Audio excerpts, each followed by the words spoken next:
so happy we alive. Me, senior editor, music editor. I have a unique job working at what we call the most notorious magazine in the world. High Times allows me to be a journalist and an activist, which is a rare combination. There are very few opportunities out there in the media to do both. But I'm a journalist first, and I'm a pot smoker activist second. I like to sort of just go back a little bit on how I got to High Times and how I've worked in this direction for the last 10 years.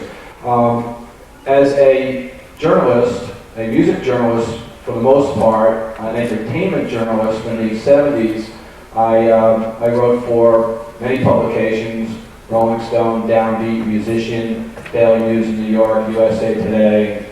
Was a pretty accomplished freelance writer looking for a place for myself as a full-time employee.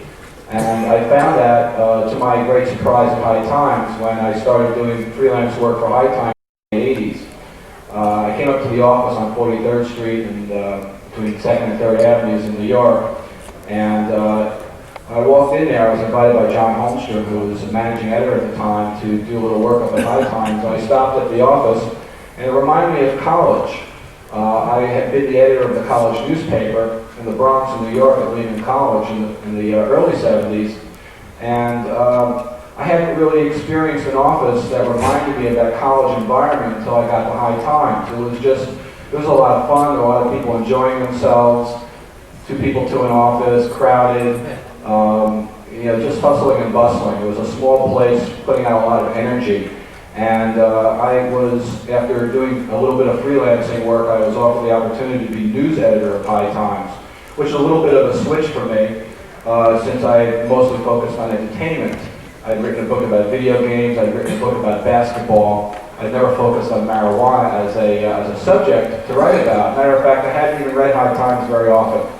I was a student of the new journalism of the 70s, the Village Voice, Rolling Stone, New Times, and all the great new journalist writers, Tom Wolfe, Capote, Mailer, and everybody else. And I sort of fed myself on all those writers so that I could become a quality writer myself. And got to High Times and took the job as news editor and started to learn a whole lot that I really didn't know. I was a marijuana smoker, but not an activist. I think a lot of people that I knew at that time, felt the same way, that they might be smokers, but they really didn't have a way to channel their energy towards doing something to change the laws. And while being news editor of High Times, I discovered a tremendous amount of information about people being arrested, the drug laws, and it became an educational process for me to learn about what was going on out there in this legalization environment. As time went on, it was kind of a great way for me to really understand the issues, as I got piles and piles of letters and notes from prisoners, from people busted, from all kinds of people. You're the news editor of High Times, you get all the scraps of paper, and you look through everything, and it's kind of like one sort of sad story after another, but it fired me up to try and do something, and to work within the context of High Times to make some changes. Steve Hager, the editor-in-chief of High Times, recognized that I was sort of looking to expand my reach for the magazine and gave me the opportunity to be a senior editor, music editor, and focus on another aspect of what we're doing at the magazine to sort of branch out our entertainment coverage and reach out to a lot of bands that have been reading the magazine, but we had not been focusing on the music. We had been really focusing primarily on the older music of the 60s, Grateful Dead and Pink Floyd, but haven't really addressed the new music of the 90s. And when I started being music editor, I focused our coverage in that direction. In the next couple of years, I got the opportunity to put together 2 benefit albums with the help of Dick Cowan, sitting here to my left. We put together the first compilation album, Freedom is Normal, and that did very well. And we did a second one a couple of years later, 3 years later, which was last year, Free the Weed, and I hope you've all got copies of that. So just a little background on how I sort of luckily stumbled into this situation. Now my job is senior editor, and I focus on the interviews that we do every month in the magazine, the music coverage, entertainment coverage. We're doing something new called the Stonies, which is a film award that High Times is organizing. recognizing films of 1999. We'll be doing it every year now. So those are some of the things I work on. But lately, I've been steering my focus towards Al Gore and his marijuana use. Though I am the music guy at High Times, I do cover drug war politics, and I have been caught up in the past in hoaxes. I was hoaxed by Brett Kimmerlin. I was not the only one to be hoaxed by Brett Kimmerlin. Mark Singer from the New Yorker magazine was also. Brett Kimmerlin was the fellow who said he sold Dan Quayle pot.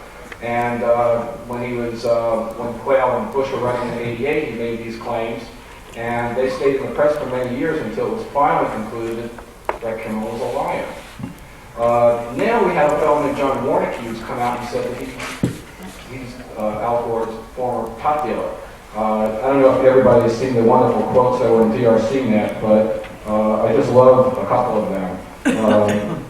One goes, Al Gore and I smoked regularly as buddies, marijuana hash. I was his regular supplier. I didn't deal dope, I just gave it to him. We smoked more than once, more than a few times. We smoked a lot. We smoked in his car, in his house. We smoked in his parents' house, in my house. We smoked on weekends. We smoked a lot.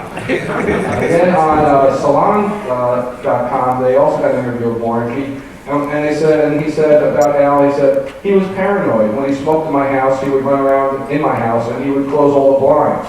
If it was night, he'd turn all the lights out. He'd look at the windows and make sure that no one was watching. And then he would light up. Talk about paranoia. We played pool in the dark once. That's how Al and his son smoked pot. So now here's the dilemma. I've spoken to the editor-in-chief of the Nashville Tennessean, where Al Gore worked, Frank Sutherland. Frank was pretty much off the record because he's caught in a strange bind. Yes, John Warnicki did work at the Nashville Tennessean. Yes, John Warnicki did smoke pot with Al Gore. Gore's response is, were you a frequent marijuana user? And he says, infrequent. Okay, so that's like, Clinton inhaled versus didn't inhale, frequent versus infrequent. We're getting somewhere. Right? So, but the question is John Warnicki a reliable source? And how do we deal with this? We want to get Gore out. We want Gore to recognize what we're all here for, to legalize marijuana, decriminalize, change the laws, reposition marijuana laws in America. Will Al Gore do that for us? Can we get behind Al Gore? Can we believe that he's someone who did smoke in his past, will be sympathetic, unlike Clinton, who perhaps really didn't smoke, or certainly, whatever he did or didn't do? As Gore is more on the record, and that's where, I think we could put a lot of energy. The question is it true? And so we constantly have to deal with these sources, and that's sort of the conundrum that I deal with oftentimes in the magazine. People calling up with great information, can you believe it? Somebody called me a few years ago saying, Bill and Hillary did coke in my house. True or false? It actually connected to a normal lawyer, the son of a normal lawyer, I won't give names, out in San Francisco, Grateful Dead connections, all this kind of stuff. True or false? I called up the normal lawyer who would know, and I said, can we trust this guy? And he said to me, do not print a word he says. So again, where do we trust? Who do we believe? And that's the difficult question that we always come up with. Thank you.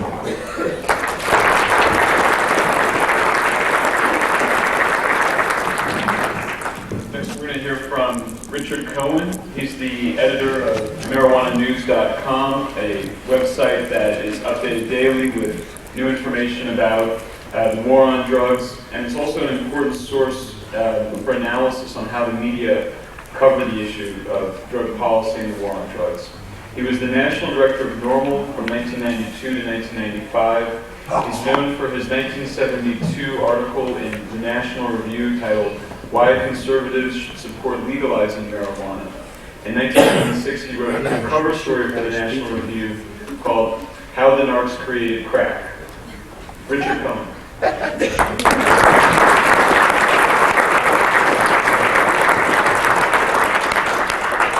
Good morning. The title of this panel is How the Problem of Reporting Objectively